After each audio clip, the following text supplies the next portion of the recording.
Hello, this is AnlineOffline. Welcome back to another casual quick guide to Call of Duty Mobile. For today's video, we'll be covering the KSP 45. Introduced in Season 6 of 2022, the KSP is a slower firing, 3-round burst SMG from Black Ops Cold War. If its name is any indication, it's based on a fictional prototype of the UMP chambered in 45 ACP. More conventional and modern iterations have appeared in Modern Warfare 2, 3, and COD Online.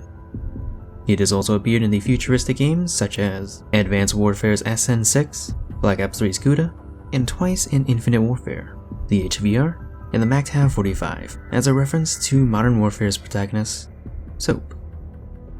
The KSP is an anachronism. Black Ops Cold War takes place in the 80s. The real UMP was designed in the 90s and was produced in the 2000s. To follow up on the success of the MP5, Heckler Koch's Universal Machine Pistol was intended as a newer, simpler, lighter, and more cost-effective alternative, making more use of modern polymers like the G36 and having a last round bolt hole open.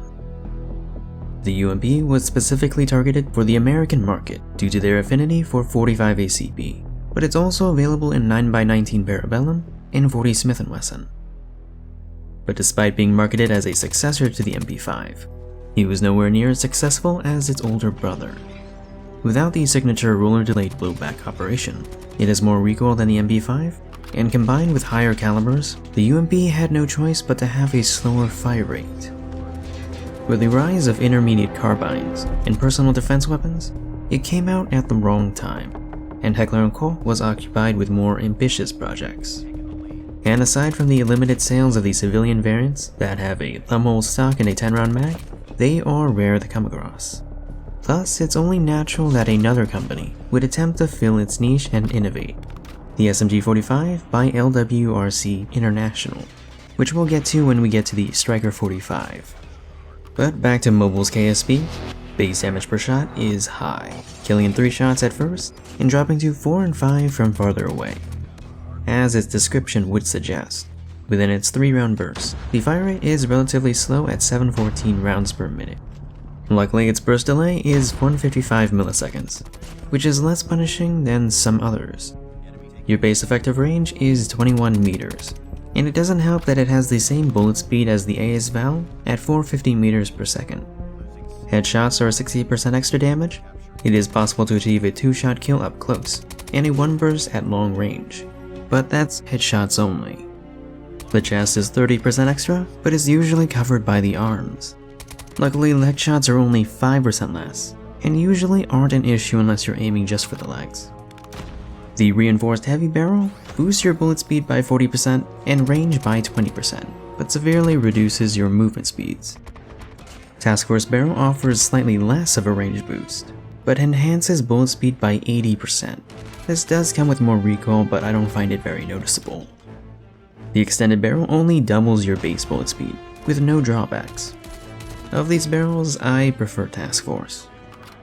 In terms of mobility, the base movement speeds are average for the SMG class, but when kitted for sprinting, it can run faster than base pistols, and is tied with the RUS and MAC-10s with their similar builds. When kitted for strafing, it is the 5th fastest in the game, only behind the LCAR, MAC-10, Pharo, Fennec, MX-9, and RUS. Unfortunately, the sprint out time, or sprint to fire, is remarkably sluggish. Slower than most LMGs and shotguns, and comparable to marksman rifles. The base mag size is 30 rounds or 10 bursts, and can be extended to 42 rounds or 14 bursts. As for accuracy, the 80s Bloom is one of the best in the game, but its first shot accuracy is not as impressive as its fellow burst weapons.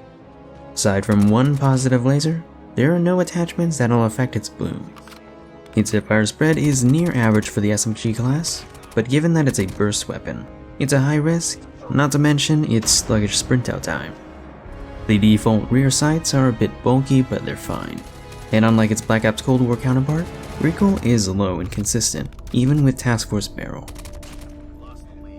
When the KSP was first released, it was a powerful weapon, and unlike the other 3-round burst guns, it could 1 burst to the legs while still having the mobility to keep up with the MAC-10.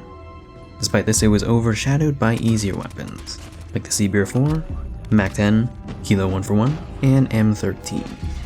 The aforementioned were nerfed the following season, while the KSP's burst delay was slightly buffed. And so, a burst weapon was meta for the first time in 2 years since the free-to-play Pharo. And that lasted all but 1 week. It received various nerfs to its body multipliers, range, strafing speed, and attachments. All while the Switchblade was released, the QQ9 was buffed repeatedly, then the CBR-4 was unnerfed, and the other burst weapons were buffed.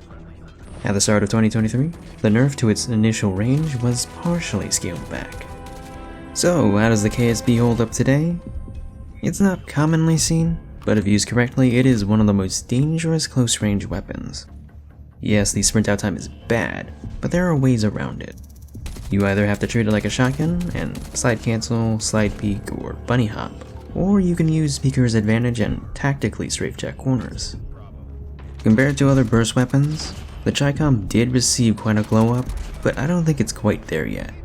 Both can 2 burst at long range and 1 burst up close, but the KSP has the better base damage to do so more naturally, whereas the Chicom is more dependent on its body multipliers.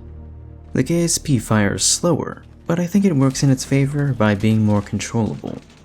Sure, the KSP is not hit scan and doesn't have as much ammo, but it does have a faster reload and more worthwhile attachments to boost its mobility. I have a love-hate relationship with the Pharo. It does have more mobility, but the KSP is just more consistent, especially when it comes to recoil. In my opinion, I think the M16 is the best burst weapon in the game, which may not be fair to compare because it's an assault rifle and has the range to play passive. When it comes to changes, I think we should scale back some of the previous nerfs.